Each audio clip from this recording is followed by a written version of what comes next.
Okay, thank you very much to the organizers of the workshop for inviting me here, and thank you, Miriam, for that wonderful introduction. I'll try hard to live up to it. I might not be able to succeed, though. All right, there was a topic that was introduced into syntactic theory by Hadge Ross, who introduced so many topics into syntactic theory. He introduced it in the very late 1960s, and it caused a little bit of a stir at the time, and then it pretty much faded from view for a few decades, but the topic was returned to prominence about 10 years ago, largely under the influence of some terrific work by Jason Merchant in his thesis, and ever since then it's continued to be important. It's this phenomenon that you might call island repair by deletion, or if some of the speakers will hear this week are right, apparent island repair by deletion. Actually, I'm going to look a little bit at both possibilities, that we have real island repair or just apparent island repair. I don't have any new earth-shaking claims to make about it. I just want to survey the landscape as it was a while back and as it seems to me now, and look at some of the arguments pro and con and some of the analyses and their virtues and possible defects, and we'll see where that takes us. All right, everybody have the handout? I won't be projecting anything on the board. All right. Some parts of the handout are, just here for your reference, and I won't go through them in any detail. In fact, the very first part I'll go over pretty quickly, because I assume it's central ideas are familiar to most everyone here. So section Roman 1, instances of repair, and I call part A the classic paradigm. What's classic about it? Well, this is what was in Hadge Ross's paper about sluicing back in 1969.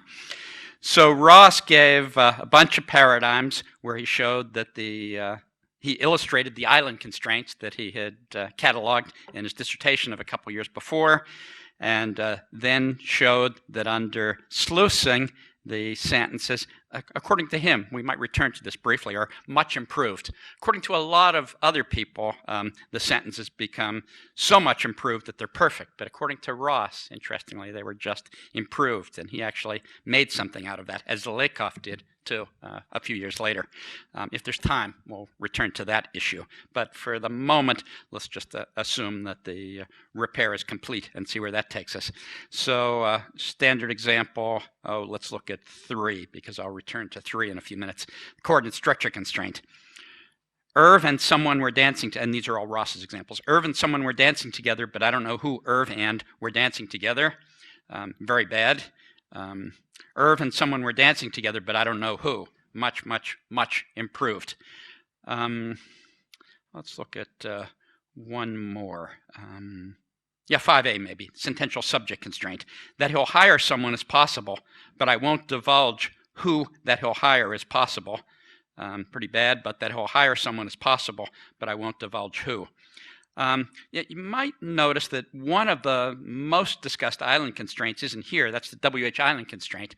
And the reason for that is that even though in sort of more recent discussions, or discussions of the last few decades, when catalogs of island constraints are given, WH island constraint is referred to as Ross's WH island constraint.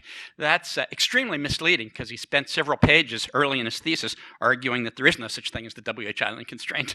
So Chomsky had proposed what later became called the WH island constraint in a couple of papers in the early 60s, but Ross actually argued there is no such thing. So that's why in the classic paradigm you don't find any WH island repair. Now, about this issue, so let's briefly return to this issue of the repair just being partial. That's in 6 and 7. So Ross argues that the phenomenon of island violation repair provides evidence of the strongest sort that the theoretical power of global derivational constraints is needed in linguistic theory. What are global derivational constraints?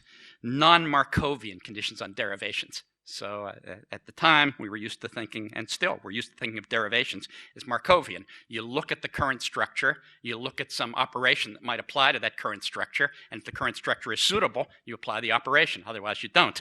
But Ross argued we need a device of more power than that. that has the capability of looking at earlier stages of the derivation and even later stages of the derivation at the point where the particular operation will apply, so non-Markovian power. Lakoff, in a work I'll talk about briefly in a few minutes, made a huge deal of that and developed a whole theory. I can't say developed a whole theory. He gave what looked like a great deal of evidence from a variety of different phenomena and a variety of different languages for global derivational constraints, and Ross's phenomenon was prime in Lakoff's paper. All right, so what's global about this? 7 is what Ross thought was global about it, and what Lakoff thought was global about it too. If a node is moved out of its island, an ungrammatical sentence will result. If the island-forming node does not appear in surface structure, violations of lesser severity will in general ensue. So we've got to be looking at least a couple of structures at once to evaluate acceptability. Okay. Yeah, let's turn to an analysis of the phenomenon, early analysis of the phenomenon of island repair by Chomsky. Chomsky in 1972 was concerned to reject a lot of the new power that Ross's and Lakoff's theory was adding to the theory of generative semantics that included globality. Chomsky wanted to reject that, so he had a kind of technical solution to the problem, and I've illustrated it here. I'm using Chomsky's example, but you really should use any one of Ross's examples at the top of page 1 instead, because Chomsky, those idea is very interesting, and it does pretty much what it purports to do. The example he picked, and this is often the case with Chomsky, isn't the clearest one to illustrate the point. So you'll see what I'm talking about in a second. 8a, Chomsky was illustrating an island violation repair with the complex noun phrase constraint. But the instance he picked to illustrate, and which is the only one he discussed, had a noun complement rather than a relative clause, and those are already a little bit weaker, and the noun complement's infinitival, not finite. And for a lot of speakers, there's no island effect there in the first place. So Chomsky's example, he gave it a star. I don't know which children he has plans to send to college. And in my experience, informants overwhelmingly find that perfect. But you could substitute any of the examples in 1 through 5 to just see the logic of Chomsky's analysis. But just to follow Chomsky, illustrating with his example. So here was Chomsky's analysis. Yes, Chomsky's analysis was that when you move something out of an island, the island is marked with a star. And this brings me back to when I was teaching introductory syntax. I've been teaching it forever. I've been teaching it 40 years, but I was teaching it about 25 years ago.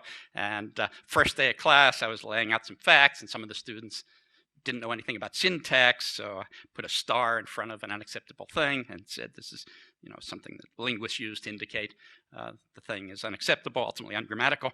And one student raised their hand and said, "Where do you put the star?" And I thought to myself, that's kind of a dumb question, but I didn't say that. I said, well, that's interesting. Let's think about it a little bit. And I said, it's just a sort of meta-theoretical bit of notation, so it's not actually part of a representation. But I had forgotten at the time that Chomsky actually said it was not meta-theoretical. It was part of the notation of the theory. He didn't actually use a star. He used a crosshatch, but it's exactly the same idea. So Chomsky put a crosshatch on the complex noun phrase when something moved out of it, indicating that an island had been violated. And that became part of the structure, not just something, floating outside in the linguist's mind. Now, so what Chomsky pointed out was, with this notational device, you don't need to refer to more than one level at once. That is, if you just carry through till the end of the derivation, then the star is there in the structure telling you that the thing is no good.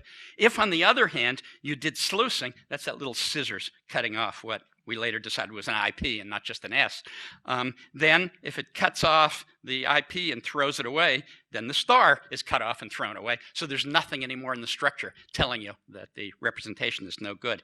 Lakoff had some not implausible objections to that account, and I'll return to some of them later.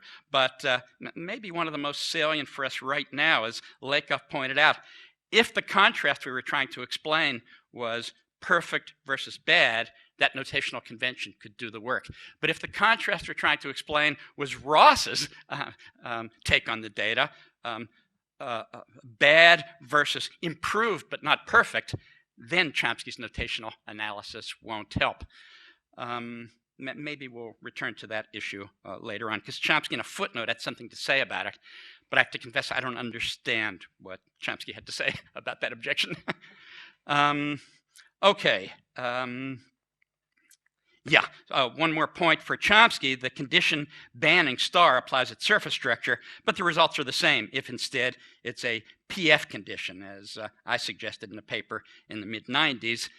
If you take ellipsis to be a PF deletion operation, then surface structure, a condition on surface structure would still be violated. The star wouldn't be eliminated until too late. And I'm going to return to the question later of in what sense it makes sense to regard this as a PF condition. Okay, possible approaches not requiring repair. Well, from the earliest serious investigations of this phenomenon, there were attempts to reanalyze the phenomena so they didn't involve repair. Ross and Lakoff, their accounts did involve repair, in a sense. Chomsky's explicitly involved repair, but there were other contemporary approaches that didn't involve repair.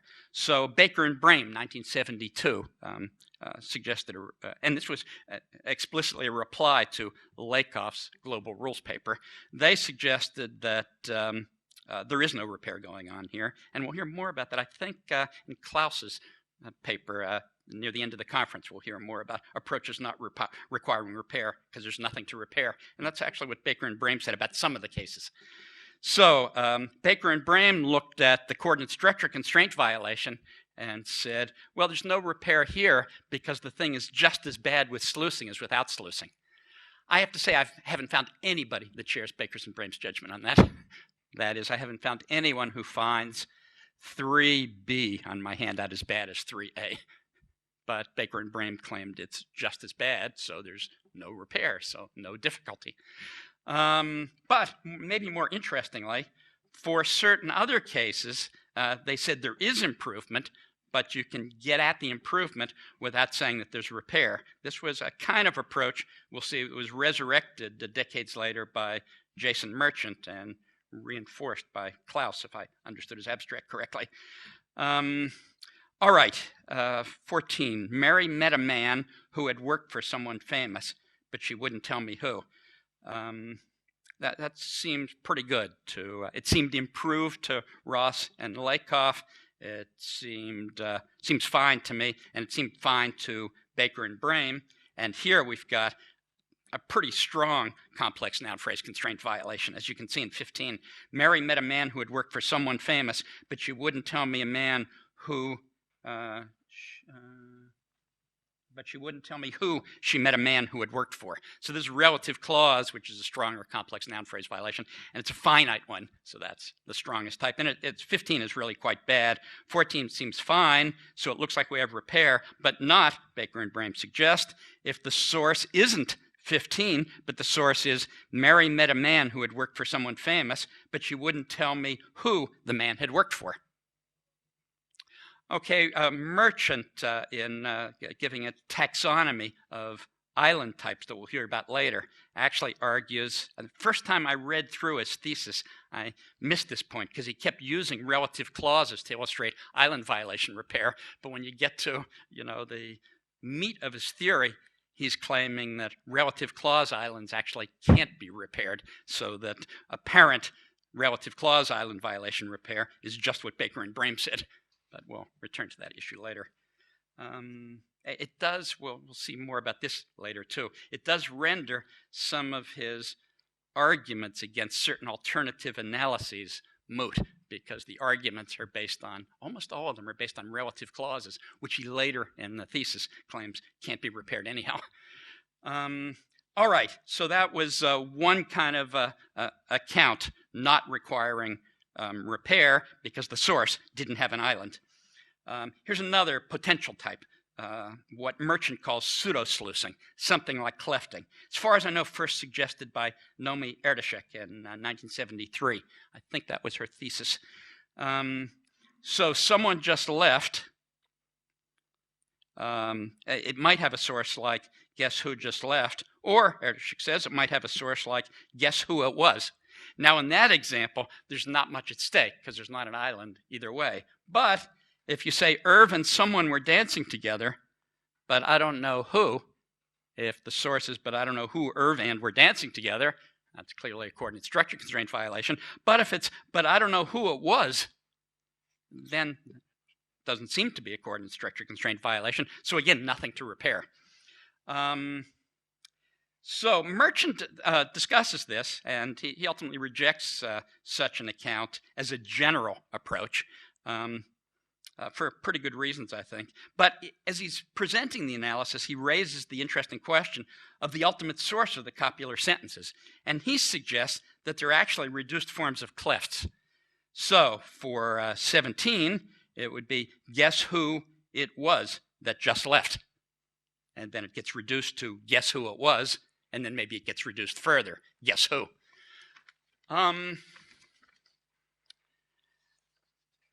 That's a sort of strange account for someone to present if they're considering the possibility of avoiding island violations in the first place. And the reason, if you flip the page, is in 22. On such an account, pseudo-sluicing actually wouldn't address the basic phenomenon at issue, lack of island effects, since has been known since Ross's thesis, clefts obey all the same island constraints as WH interrogatives do.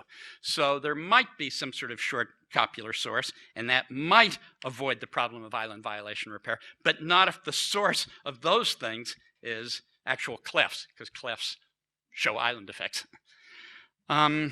All right, at any rate, Merchant argues convincingly that pseudo-sluicing in any form can't provide a general analysis for the sluicing phenomenon, hence can't provide a general answer to the repair problem. And some of his arguments are briefly outlined in the middle of page 3. I think I won't go through them in detail. I'll just sort of name them. In German, prepositional phrases can be survivors of sluicing, but can't be pivots of clefts. And then there's some data from Merchant. 27, further crucially, 27 as augments 24. Further crucially, prepositional phrases can be survivors, even in island context. That's an important part of the argument. What else? 29, Romanian seems to have no cleft constructions at all, but still has sluicing, and the apparent sluicing in Romanian can show apparent island violation repair.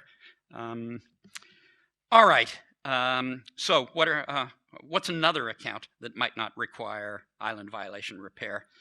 Chung et al., 1995, classic paper about sluicing. Probably until Merchant's book came along, it was the second most important work about sluicing after Ross's original paper. So Chung et al., 1995, argued that the amelioration of island effects with sluicing follows from their account, in which there's no movement or deletion involved, but a type of LF copying. And if it's movement that's sensitive to island constraints, rather than just connections between operators and variables, then it would follow if this is LF copying. Merchant, though, following Ross, provides strong evidence that syntactic movement, and hence deletion, is involved in sluicing constructions. And the evidence involves such things as case matching, and it's probably pretty well known to most in the audience, but real quickly. In overtly case-inflected languages such as German, the case of the survivor is just what the case of the fronted WH expression would have been in the non-elliptical form. And crucially, this is true even in the island violation configurations. The reason I keep emphasizing that is sometimes a shorthand version of all of these arguments is presented in which it's neglected to say, and such shows up even in apparent island violation configurations, because one can well imagine that something, say case matching, would show up when there's no island, but it wouldn't show up when there is an island, and then the argument would be turned upside down. But in fact, according to Merchant, these phenomena that we're talking about all are instantiated even in island violation configurations. Okay. So what we're seeing, give me a second here. Yeah, so we're seeing in 36 and 37 this case matching phenomenon from German with verbs governing a certain case rather than another case. Pretty much all I remember from 11th grade German, which was for me, 1961 or something, what I remember is having to memorize lists of verbs that didn't govern the accusative case. That is, it was assumed that a direct object of a verb would be accusative, so we didn't have to learn those, and I guess there's an open-ended such list. If you add a new verb, probably it'll take accusative case. But we did have to learn the verbs that didn't govern accusative case, and I guess what was the argument in 36 and 37 and the further development of it that Merchant gave is based on such verbs. And in 37, we're seeing the case matching phenomenon taking place, even in apparent island violation configuration. This is one of the points that I was alluding to earlier that confused me on my first read of Merchant's dissertation, because he's using a relative clause island to illustrate this, but he later argues that relative clause islands can't be repaired, that they have short sources. So, and that harkens back to what I said 45 seconds ago, that one can imagine that certain properties would be instantiated when there's not an island, but not when there is an island. This doesn't control for that possibility, and most of Merchant's examples have that. Ultimately, though, either fortunately or unfortunately, depending on one's point of view, I think that even the islands that Merchant said couldn't be repaired can actually be repaired. So his all of his illustrations do turn out to be right, but because one of his major theoretical claims, I think, turns out to be wrong. More on that a little bit later. Preposition stranding is another, and prepositions in languages that allow preposition stranding, such as English, the survivor in sluicing can be the bare object of a preposition. In languages that don't, such as Greek, overwhelmingly, not universally, but overwhelmingly it can't. And crucially, this is true even in the island violation configurations. And we're seeing that in Greek. And I think I forgot to indicate the language in near the bottom of page 4. Okay. So that's one. What is this? This is one kind of argument that Merchant gave against an LF copying analysis. Because under LF copying, it's by no means straightforward that you should find these syntactic matching effects based on preposition stranding and copying and case matching. For case matching, yeah, if you've moved from a position where a particular case is licensed, of course you have that case. If you're base generated someplace higher, one can tell a story about how you get the case, but it would seem to multiply entities. That story would be in addition to standard case marking. And for PP stranding, there's some reason to believe that LF doesn't obey constraints on P stranding, and in fact, when you front to P overtly, there's some reason for believing that the P part of it is reconstructed, giving a configuration that would look like a P stranding violation in LF, but those are good. So that was the crux of Merchant's argument against an LF copying explanation of why you get apparent island violation repair, because LF copying, unlike overt movement, doesn't care about island constraints. All right, and now a fourth possible account that has been discussed a lot in the last several years by Wang and by books is that we're dealing with resumption. Now, Ross pointed out that certain configurations that look to be island violating configurations that give you bad sentences if you have a gap, if you replace that gap with a pronoun, all of a sudden the sentences are okay. So let's try it even with the coordinate structure constraint. This is an example like ones that Ross gave, but maybe not exactly. So something like, John, I thought that Mary Ann should dance together. Horrible. But John, I thought that Mary and him should dance together. Much, much better. And Ross gave a whole host of examples like that. So when you have a resumptive, it seems like you don't get island effects. And then there are a couple of possibilities about why that should be so.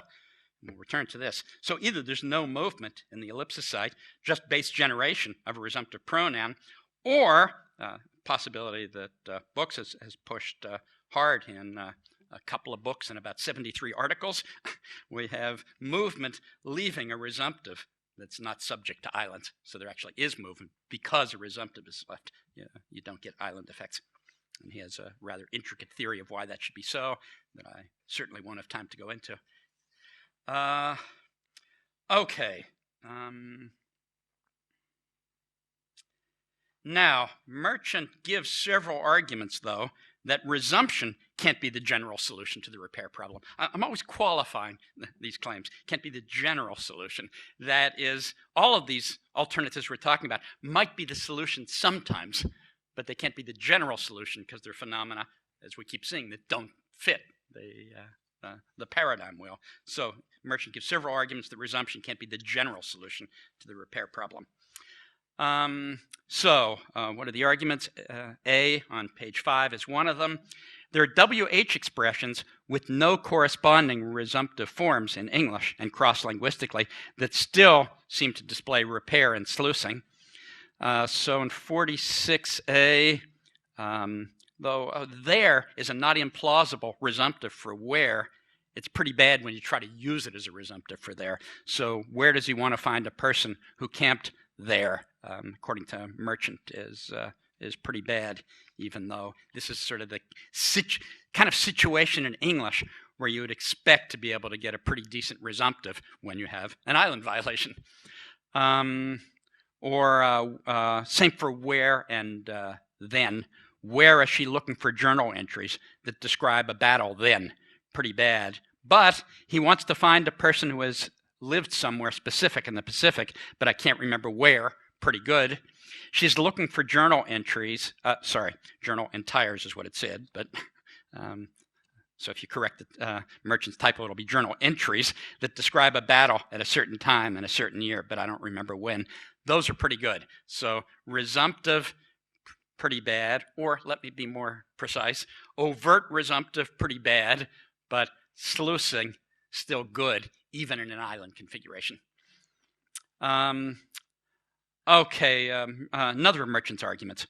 While move WH phrases always take their case from their base position, probably half of Merchant's dissertation is based on case matching phenomena in various languages. So there's another. While move WH phrases always take their case from their base position, WH phrases linked to resumptives need not do so, and in general cannot, appearing instead in some default case if possible. He illustrates this in English. The police said that finding someone's car took all morning, but I can't remember whose is fine, but I can't remember who is bad. Or who did the police say that finding his car took all morning?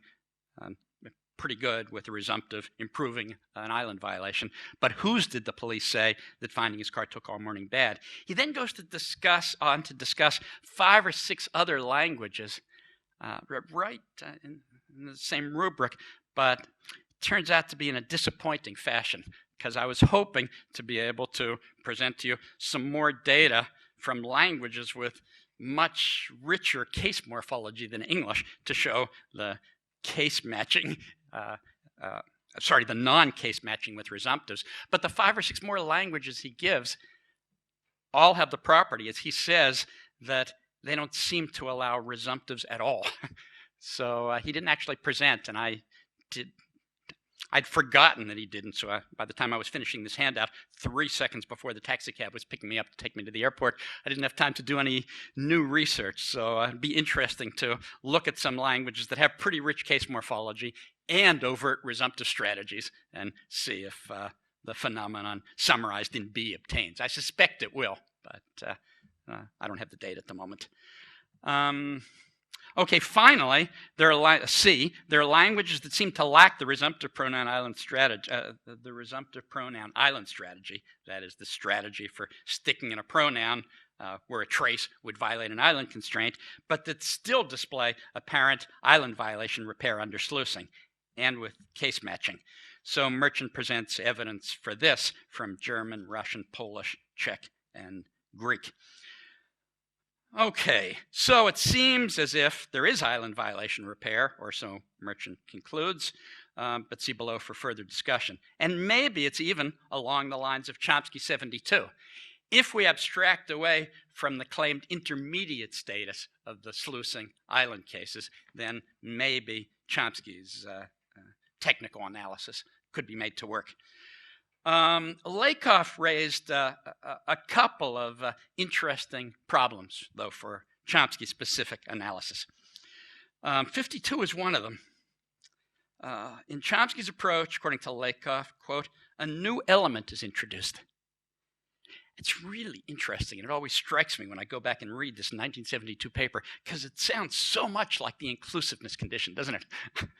Right? What's bad about the analysis is it violates the inclusiveness condition. I don't know if that's what Lakoff had in mind. Maybe.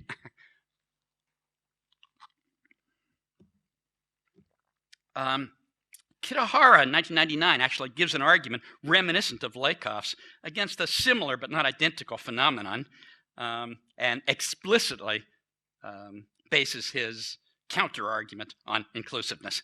So 54, a star feature, which is not a lexical feature since it appears nowhere in the lexicon, enters into a derivation as the output of certain movements. This assumption violates the inclusiveness condition. Probably reading too much into Lakoff to attribute that to him, but you know, of historical interest nonetheless. 55, in passing, I note a technical, semi-serious solution to the inclusiveness problem. So the inclusiveness problem was you had this representation constructed out of a bunch of lexical items, none of which had a star on them, and in the course of the derivation, you're adding a star. It's exactly what inclusiveness is designed to rule out. So suppose we say instead that everything is born with a check mark, and when a violation occurs, the check mark is erased. A representation with an item lacking a check mark is unacceptable. That doesn't technically, that doesn't violate the inclusiveness condition. It might violate common sense, but it doesn't violate the inclusiveness condition. So since that doesn't violate the inclusiveness condition, yet it seems for all the world a notational variant of the star marking one, it seems to me that maybe we want to formulate inclusiveness so that star marking doesn't violate it either. But this is far from the main point I want to make. That's why I say it's semi-serious. Okay. Here's another argument that Lakoff gives, and this is quite a substantial argument, I believe. 56, it's important to note that the crosshatch, the star introduced in Chomsky's derivation, must be invisible with respect to deletion under identity, since when sluicing applies, the deleted portion of the tree will contain this element, while the deleting portion, that is the antecedent, will not. In the antecedent, there was no movement, so no star, but you're going to delete something that has a star inside of it. How is that consistent with deletion under identity? That's a fairly strong argument, and it indicates if we want to maintain something like Chomsky's account, we have to think hard about what deletion under identity is and what identity is, in fact.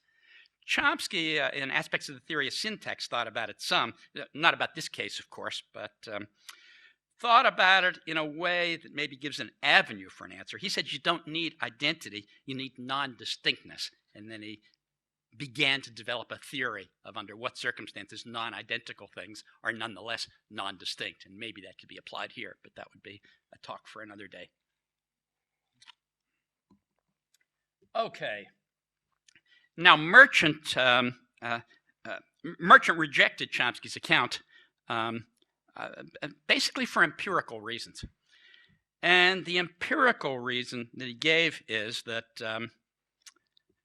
suppose you move out of an island and star mark the island. Yes, it seems as if you then delete everything except the WH phrase. The sentence is fine or much improved. But suppose you didn't delete that much. Suppose you just deleted a VP and that the VP you deleted had inside it the island. Then the prediction should be, Chomsky's analysis, that should be okay, just as good as sluicing. But Merchant gives several examples indicating that it's not okay. Chung et al. Gave virtually the same argument in their 1995 paper, but they screwed it up. They screwed it up because the island that they gave was outside of the VP that they deleted. So the star in Chomsky's account would still be there. But Merchant got it right. In Merchant's examples, the island was inside the VP that was deleted, so the star should go away. So let's see if we can find an example. Yes.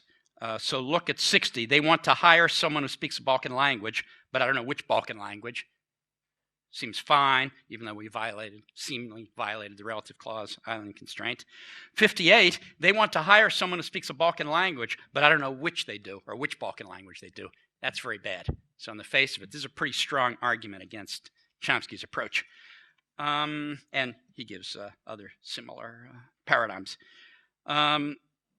So what does Merchant have to say about this? Because Merchant, you'll recall, does believe in island violation repair. Well, he believes in island violation repair, but not for this island, not for the relative clause island. And he winds up, and this is what I missed on my first quick reading of his thesis, he winds up with the taxonomy of islands. There are islands that he calls PF islands, and those can be repaired by ellipsis. And there are islands that he calls LF islands, and those can't be repaired by ellipsis because, following Ross, he takes ellipsis to be PF deletion. So a PF process can't repair what would be an LF violation. So then what's going on with example 60? They want to hire someone who speaks a Balkan language, but I don't know which Balkan language. Well, the source that I've given in 60 then isn't the right source.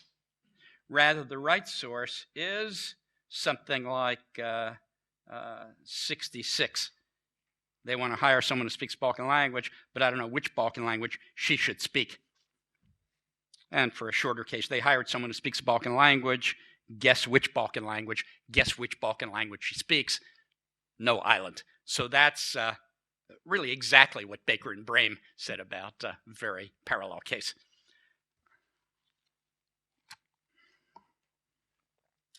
However, as I remarked about 5 minutes ago now, I actually think that there are circumstances where this kind of, let's call it short source, won't be available, and that even Merchant's LF islands are repairable. I might rethink this in a couple of days after I hear more of Klaus's talk, but for the moment, I'm going to stick to my guns and look at 70. No one had a student who worked on a certain Balkan language, but I can't remember which Balkan language. That seems okay to me on the relevant reading. Now, what's the source for it? Well, the source might be, but I can't remember which Balkan language no one had a student who worked on. That would violate the relative clause island, though, so it looks like we have repair. Let's try a short source. Sort of just by parallelism with Merchant short sources, it might be 71. No one had a student who worked on a certain Balkan language, but I can't remember which Balkan language she worked on, but that's nonsense. So we want to maybe look harder for a source that isn't nonsense. If we can't find one, then it looks like LF islands. It looks like there's no taxonomy of islands. Then if we can't find a source, then maybe there is a taxonomy of islands. Okay, what else? Let's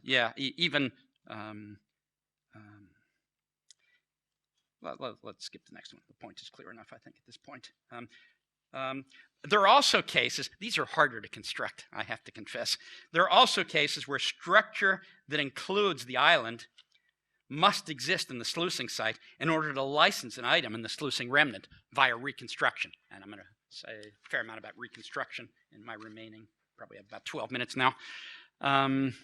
So look at 74. Every linguist here complained because language published a certain kind of review of his latest book, but I'm not sure just what kind of review of his latest book. That seems pretty good to me on the relevant reading where where his is taken as bound by every linguist. So every linguist here complained because language published a certain kind of review of his latest book, but I'm not sure just what kind of review of his latest book every linguist complained because language published. Well, that's a violation of the adjunct island condition. So let's try a short source. What kind of review of his latest book did language publish? Well, that's okay. It looks like you need every linguist. That's not okay. It looks like you need every linguist in the sentence somewhere in the source, and a position that can C-command, hence bind his, because that seems to be the generalization about pronouns to be construed as bound variables. They have to be C-commanded, maybe under reconstruction by the quantifier that's semantically binding them.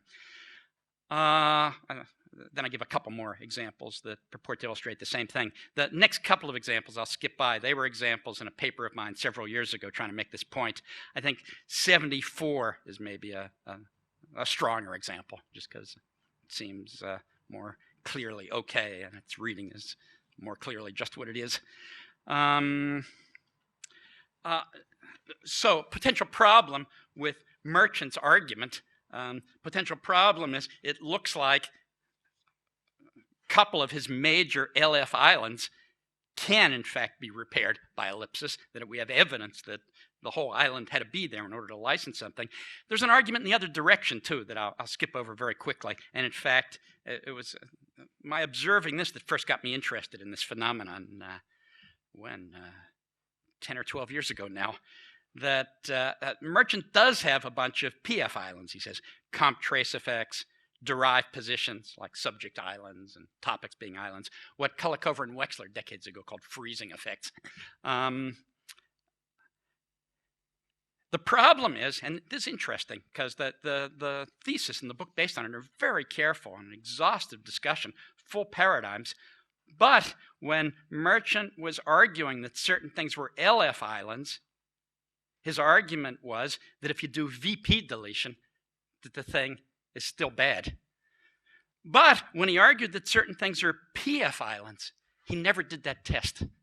And when you do that test, what you discover, amazingly, is that the things are still bad. So the distinction between LF and PF islands goes away, and then you're left wondering what is going on. So let's see if I can show you an example.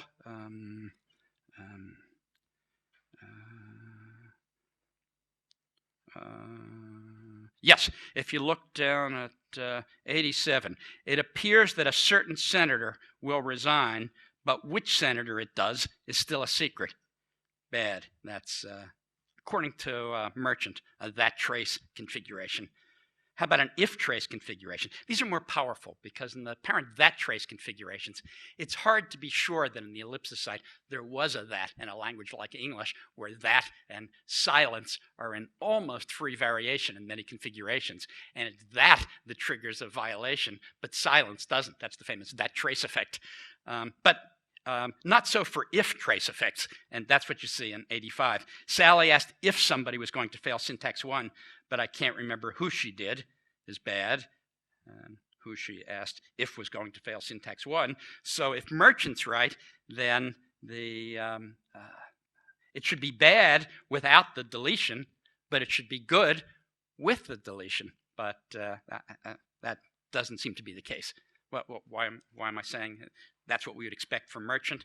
Because for Merchant, this is a PF island. And PF islands are exactly ones that go away if you delete the island, and that's what we've done here.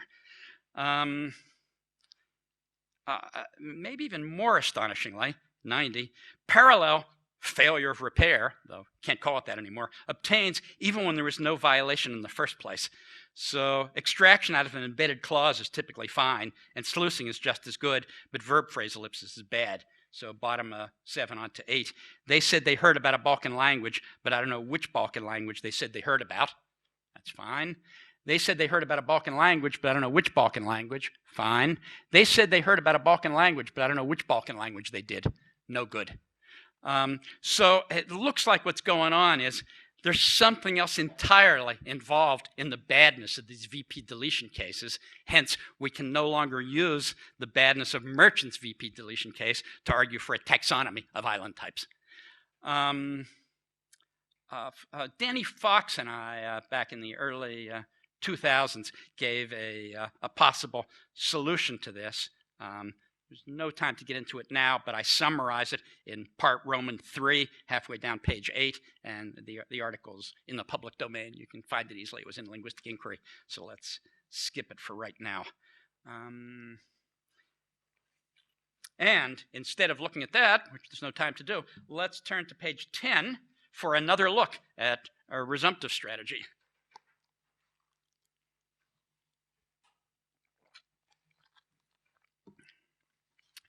All right, Wang 2007 and Books 2008 reject Merchant's case matching argument against the resumption approach. So we're going to be looking at several responses to Merchant's arguments that we talked about earlier.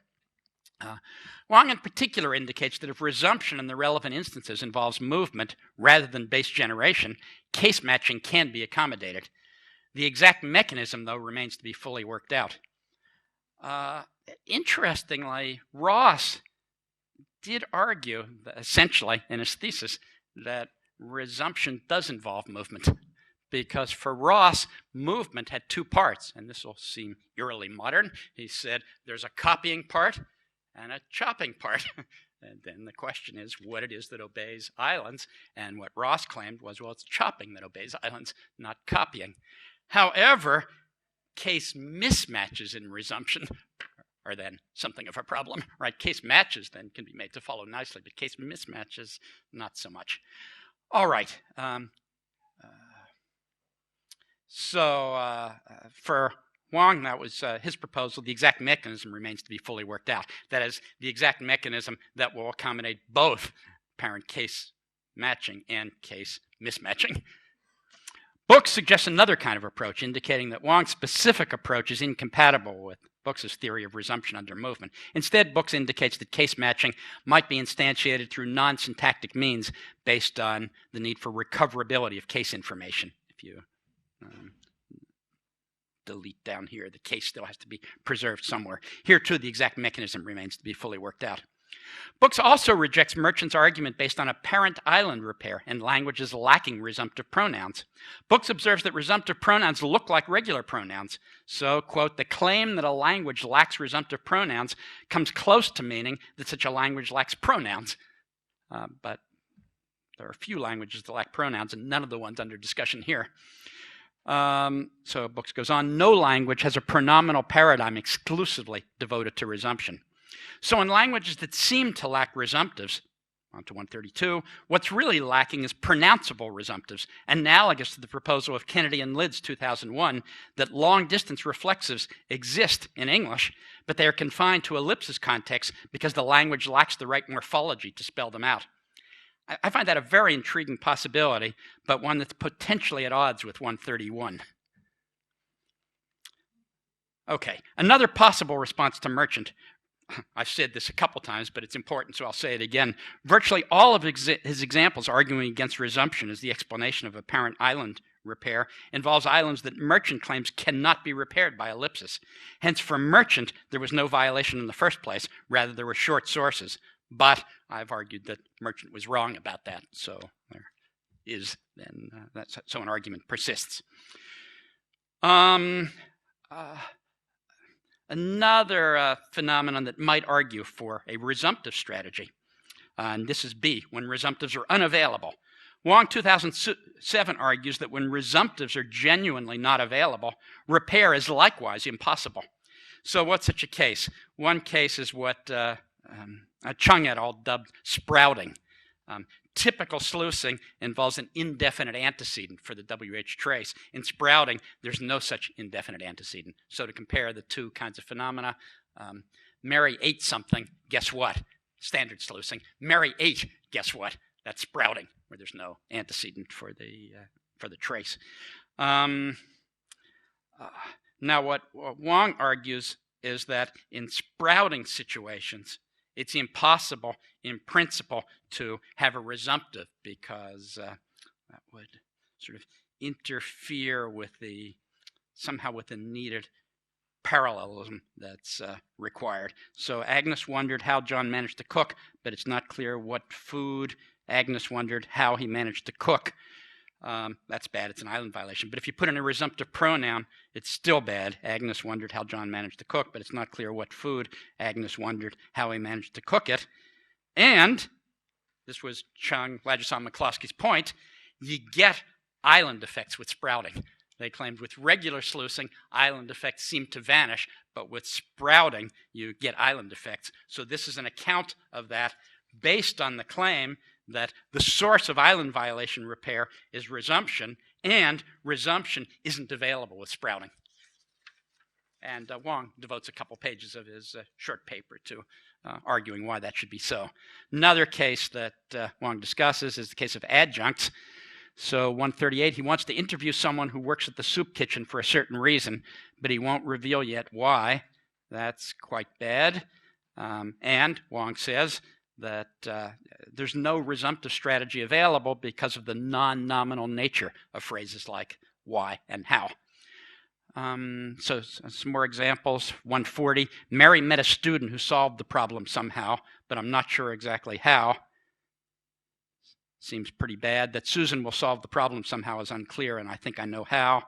There's a possible interfering factor for this part of Wang's argument, and Books actually makes this point that I had noted in one of my papers about these things, that Benjamin Brunig pointed out to me that it's generally very difficult to get long-distance reading of WH adjuncts and sluicing constructions altogether, even when there's no island. So if you look at something like 144, so 144, John left for some reason, but I don't know exactly why.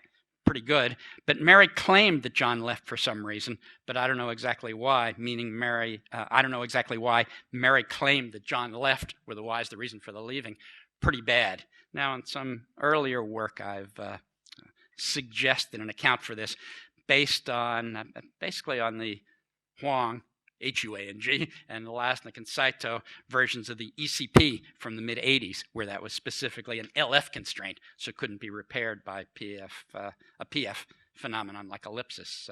Chizuru Nakao, who's actually here at this conference, developed that idea a little bit in her thesis of a few years ago. All right, going the other way, and the form of this argument is really elegant, but I find the facts unclear, and I haven't had time to research the facts further.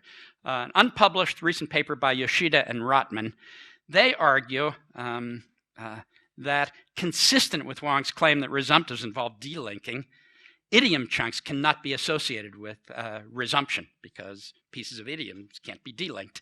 Yet, according to Yoshida and Rotman, they can appear in island repair. So the professor praised the student who made good headway in his project, but I don't know how much headway. But John made good headway in his project, but Mary couldn't have made it yet. How much headway can satisfy Mary if John makes it in their project? I think 148A and 148B are pretty clear.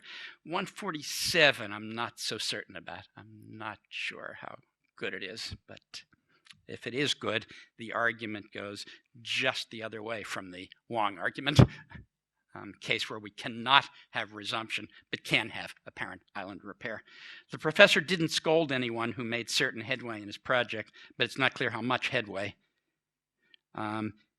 Each of the lab members is jealous because one of the lab members helped make some of the others headway, but I don't know how much of the others headway. What Yoshida and Rotman were doing here was controlling for the possibility of short sources, and something like the way I had suggested in my earlier work, giving examples where it looks like you need the whole island. Okay, let's go on to another issue that arises when you look at resumption strategies, and that's reconstruction. And this will be the last topic I'll get to, which is good because I'm running out of time. So it's well established that there can be reconstruction with sluicing, mirroring the reconstruction found with standard WH movement. Can there be reconstruction with resumptives? Okay. I won't go through all the examples. Again, the works that I'm pulling these out of are in the public domain, but I'll give you the summary. In a couple of investigations of Lebanese Arabic, Shoeri and Hornstein, and then Books and Hornstein, looked at exactly this question, whether there's reconstruction with resumptives. And lo and behold, they discovered that there is robust reconstruction with resumptives, and the kind is one of the kinds I appealed to a few minutes ago, where you have a quantificational expression and a pronoun bound variable. So they did discover that there can be. I know it's sometimes claimed that there can't be reconstruction with resumptives, but these works show clearly that there can be. But both of these works show just as clearly that you can't get reconstruction into an island. That is, if the resumptive is inside an island and its antecedent is outside the island, then you cannot get reconstruction. And in fact, what both of these works argue for is there are really two kinds of resumption. One kind of resumption is associated with movement, and the other kind isn't. And the kind associated with movement doesn't actually allow island violations. So to the extent, and I admit the examples are complicated, we do find sluicing, repairing island violations, and at the same time allowing reconstruction. We have an argument that resumption at least can't be the general solution to the island repair phenomenon. It might be a partial solution, but can't be the general solution. Okay, let's jump to the last part on page 13, section Roman 4. And I just want to hint at possible solutions to Lakoff's objection that how can you have deletion under identity if you're deleting something with a star in it and the antecedent didn't have a star in it. And at the same time, I want to answer the question of what substance can one give to the claim that certain islands, maybe all the relevant islands here, are PF effects rather than syntactic effects, rather than LF effects. So I'm just going to briefly hint at two approaches to at least some island phenomena that makes them explicitly PF effects, and not for reasons that have anything to do with sluicing or island violation repair. So Oriogoreca has been arguing for a while now for a multiple spell-out approach to derivation where, cycle by cycle, phase by phase, whatever the relevant level is, you ship information off to PF, and at the same time, he's trying to build into his theory a simplified version of Keynes' linear correspondence axiom.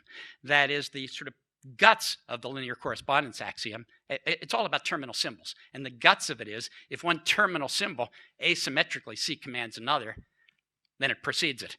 But what happens if you have, say, a complex specifier? What tells you that things in that complex specifier precede everything else in the sentence? Well, then you need an additional statement that basically comes down to saying, since the whole complex specifier, the node at the top of it, C commands everything else, the stuff inside of it will be taken as preceding. Oriogoreca hoped to eliminate that and basically deduce its effects. And the way he proposed to deduce its effects is by saying a complex specifier actually can't be linearized into a sentence. And at the point where you've created the complex specifier and you're merging it into the sentence, if you want to hope to linearize it with respect to the rest of the sentence, you've got to flatten it out into what the rest of the derivation sees as a big complex terminal symbol, a big word. Well, then word internally, things will come out correct. Word externally, things will come out correct because this big word then will asymmetrically C command the rest of the sentence, hence will have to precede the rest of the sentence. That's a kind of appealing idea, and notice it does come very close to saying that these complex specifiers, or anything that has to be merged in the way complex specifiers are, maybe adjuncts if Oriogoreca is right, will be islands. If you just say, well, once you've flattened the thing out and made it essentially a word, the general semanticists argued for this in the 60s. Words are islands. Now, what's sort of nifty about that for my purposes is it says that some cases of islandhood are genuine PF phenomena, not just stipulated PF phenomena to make island repair work, but genuine PF phenomena. Now, how do we get island repair then? Well, then the story would go like this. You've got this complex specifier. At the point in the cycle where it's merged, you can choose to flatten it, and then you'll never be able to extract out of it. Or you can choose not to flatten it, that it's just a free option. And if you choose not to flatten it, and then you go on with the derivation, then you'll never be able to linearize that stuff. However, but you will be able to extract out of it because the only reason it's become an island is because you flattened it. So choose not to flatten it, extract out of it. Everything's fine until you try to pronounce the thing. But if you don't have to pronounce it, you're going to be fine. And that's exactly what sluicing does. So this gives a potential line on repair by ellipsis. Fox and Pazetsky discuss another class of islands. Basically, what Fox and Pazetsky proposed to deduce is why movement has to proceed cyclically left edge by left edge. And their proposal is, at the end of each relevant spell-out domain, call it, you pairwise linearize all of the terminal symbols in the domain. And you record all of those in a table of precedence relations, very much like the table of co-reference relations pairwise in Jackendorf's 1969 dissertation. So you list all these pairs, and then if you move something out of a spell-out domain via its left edge, well, it gets to the left edge, then it precedes everything in the spell-out domain. And then if it moves further, it'll still be listed as preceding everything in that spell-out domain.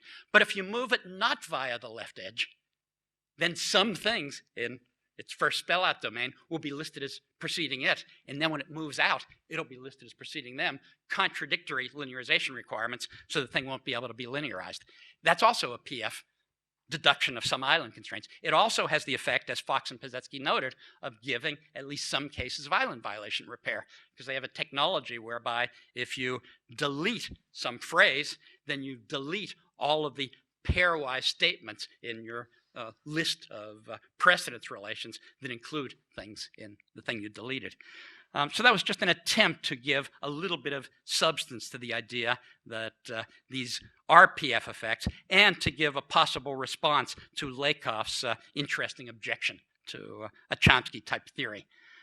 And that's maybe not where the field stands on these things right now, but that's where my understanding stands right now. Thank you very much.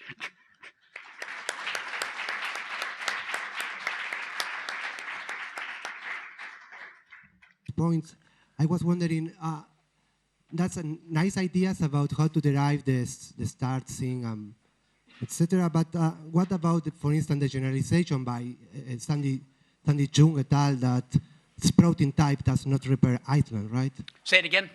Which generalization? For instance, I'm referring to the empirical fact that the sprouting type of ellipsis is not able to repair Island. Yeah. So I don't see how Uriagerek approach or Fox and Pazetsky approach can solve that problem. They don't discuss that at all. Something I've thought about a fair amount, and I actually think more data gathering is crucially called for with respect to that phenomenon, because the more I think about it, the more I've thought about it, in fact, the less convinced I am that the way they put the generalization is correct. That is, the way they put the generalization is you can get sprouting with any kind of interpretation you want, no matter how long distance, as long as there are no islands. Every time I try to construct a long distance one and understand it in the long distance way, I find myself failing. So I think the generalization might really be really short cases versus anything else. So not island versus everything else, but short versus long, and island being a special case of long. And then what might be going on is, I've suggested this in passing in a couple places, what might be going on is for the really short cases, the trace might be outside of the ellipsis site entirely, whereas for any longer case, the trace can't be outside the ellipsis site for a variety of reasons. Maybe because a movement is usually pretty clause-bounded, maybe because extra position obeys the right roof constraint, and then we want to know what those constraints are, too. But yeah, you're absolutely right. Your initial observation was right. None of this says anything about the non-repairability of island violations under sprouting. But I think we have to work more to determine if that's the right generalization about sprouting.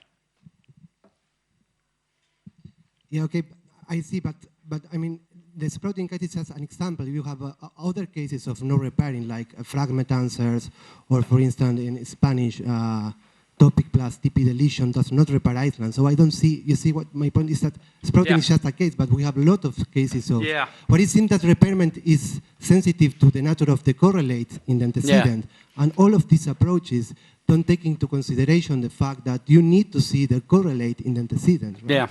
No, that's I my think, general point. I mean, No, and it's a good point. For at least some of these cases, Merchant in a couple of papers has argued that even in the antecedent, there's some kind of movement, often focus movement, and that obeys the constraints. But then we want to know, and this is what we want to know about sort of the ECP too, where like adjuncts in C2 seem to obey island constraints. That doesn't seem like it could have anything to do with PF. Now the question is, are the islands that these phenomena obey exactly the islands that overt movement obeys? If so, that's a huge mystery, because if we're deducing the effects on overt movement from PF considerations, why should LF care? I mean, one can imagine that there will be constraints on LF movement, but why should they be exactly the same constraints? All I can think of in response to that is maybe there's such a limited vocabulary available for formulating constraints that, if they're formulated in one realm, those are the formulations we'll be stuck with. But I haven't done the work that would give that any substance.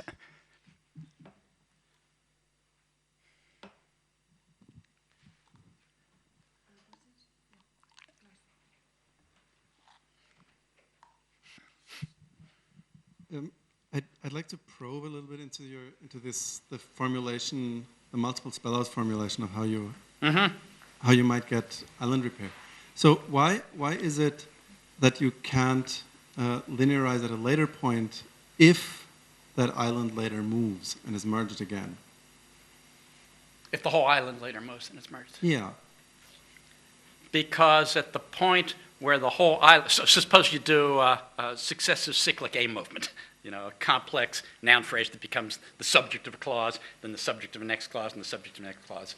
I think that, I see, and then extract out of it while it's down here, and then move it.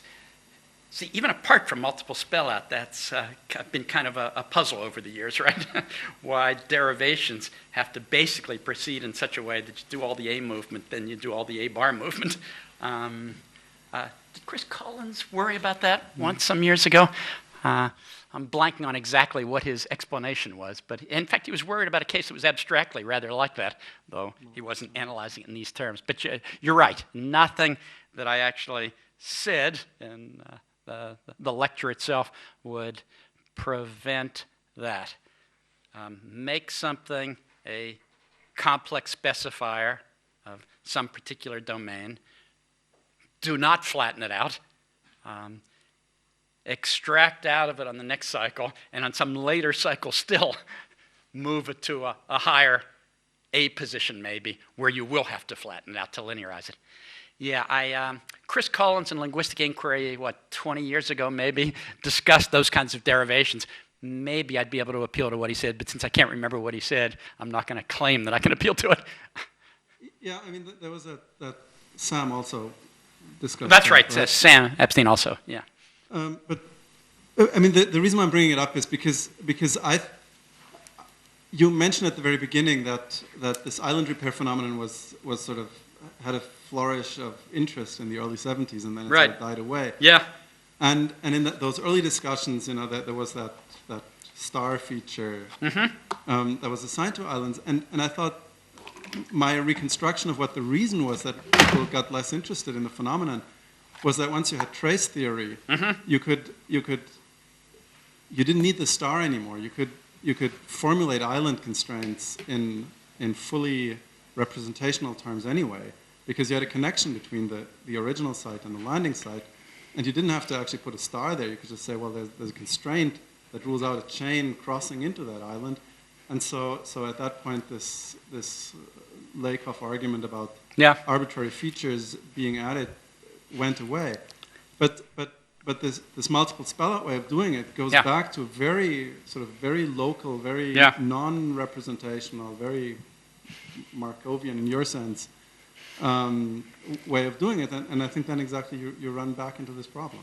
I think that's a fair point, though. If you think about the approach, say in the very late 70s and very early 80s, general approaches to movement, I think it becomes a tougher row to hoe to say that it's just representational between the successive links in the chain, because by then there was some reason for thinking, and this developed more as the 80s went on, for thinking that the intermediate traces often weren't there. And Chomsky, you'll recall, had some discussion of derivational constraints versus representational constraints, and actually used that to argue that for a difference between derivational and representational constraints, that sometimes something that's needed at one point in the derivation we can show isn't there at a later point in the derivation. So if we wait till the end and the intermediate traces aren't there, then maybe all long-distance cases would look like island cases if an island is not. See, then it depends on what an island is. For Ross, we could still say it because an island was defined as a particular kind of configuration. But for Chomsky, of course, anything is an island. Yeah.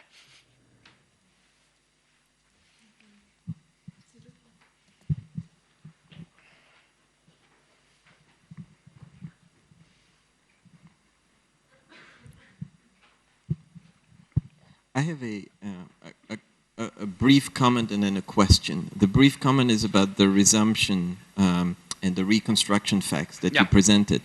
I think you presented that material correctly. It turned out that at least Norbert and I were wrong in thinking that there is no reconstruction effect at all into islands in the context of resumption. The later literature has shown that there are actually reconstruction effects into islands. I'll have to be careful who I rely on in the future. No, but like this is this might be interesting for like if someone wants to pursue that further. Okay. And then the question is again about the multiple spell out idea, and I'm interested in what you think is the structure of PF. That is, I can think of at least one phenomenon that bears interestingly on the solution, and that's the position at which case matching or case marking takes place in languages with rich case morphology like German, and that's crucially involved in the sleuthing cases. Do you think that case marking phenomenon is purely syntactic, or does it take place in the PF wing of the grammar? I'll tell you why I'm asking this. Exactly sort of how the case inflection is instantiated phonetically, I assume has to have something to do with PF because it depends on PF properties. But the abstract case that's assigned, I don't know of any reason for thinking that that has to be PF. Yeah. But you've said enough, at least for me to press on this, because there is a sense in which you say, well, for the island, there are like two ways to go. One, you just don't linearize it and then make sure you delete it, or else just linearize it and then you get the island. But even if you are okay, just forget about this and don't linearize it too quickly because we're going to erase it further, nonetheless, that portion should potentially play an important PF role, like for example in the context of case assignment or case realization, right? See, it's not the case that the island can be completely out of sight in the PF wing of the grammar. It seems to be only out of sight for linearization purposes, but not for everything about PF, including the crucial source of the case morphology. And if that source is at least PF-y in some respect, then it suggests that PF can look into the unlinearized island. And if that's the case, then what kind of object are we I think it's a very interesting point. It might raise a more general question about the nature of deletion altogether, because these case kind of situations we're talking about, they don't just arise when you have islands, right? That is, they arise, a similar issue arises when you have movement out of a phrase that will later be deleted. So it raises a very interesting general question about the nature of PF and what are now rather freely called PF processes without giving it enough substance. Yeah. So do you have any views on that? Any interesting views about that? You occasionally see it claimed that PF has no, a PF representation has no structure whatsoever. It just has, phonetic matrices. But I don't see how that can possibly be true. So Chomsky and Halley and Sound Pattern of English, the book I learned phonology from back in 1968, showed that there are all kinds of phonological processes that care about the lexical category of a particular word. So nouns in English, nouns and corresponding verbs having different stress patterns, and that no matter how you play it, you need more than a phonetic matrix. You could say, well, you need the label noun or verb, or if it's a deverbal noun, then you need brackets, verb, noun. But under either of those answers, you certainly need more than just a phonetic matrix. And similarly for a variety of other phenomena, especially suprasegmental phenomena, but some segmental phenomena too. So yeah, what's a PF representation? It's certainly got phonetic matrices, but it's got at least a fair amount of syntactic structure in it too, I think, yeah.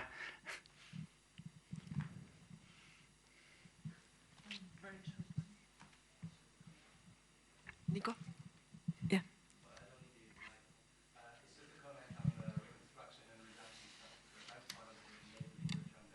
Okay. So we do find reconstruction with subject in islands in Slovenia and but only the interesting thing is that the interesting thing is that you do find reconstruction only with weak resumption. So cases where you do have clitics or with no accentuation on the pronoun. So it might be interesting related to the fact that in sleuthing, where you don't pronounce the pronoun at all, you do find reconstruction as well. So. That's interesting. Yeah, those. Yeah, it sounds like those two facts might go together. Yeah, I'll have to investigate that further. Thank you.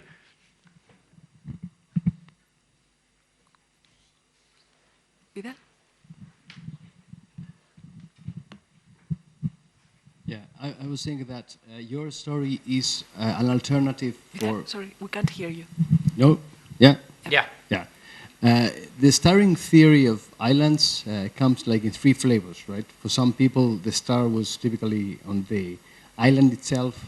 For others, in some of the traces outside the island, merchant, and even for others in the moving thing, for Abe and Hornstein. Mm-hmm. So I suppose this story can deal with cases in which the star was in the island itself, and perhaps in some of the outer traces, but not with cases in which the star was assumed to be in the moving thing, right, higher up. I think that's right, yes. To the extent that there are island-type phenomena where the account would demand, in effect, a star on the moving item, none of these PF approaches in the last page of the handout would have anything to say about that.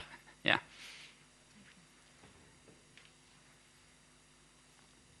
Okay, so thank you very much, Howard.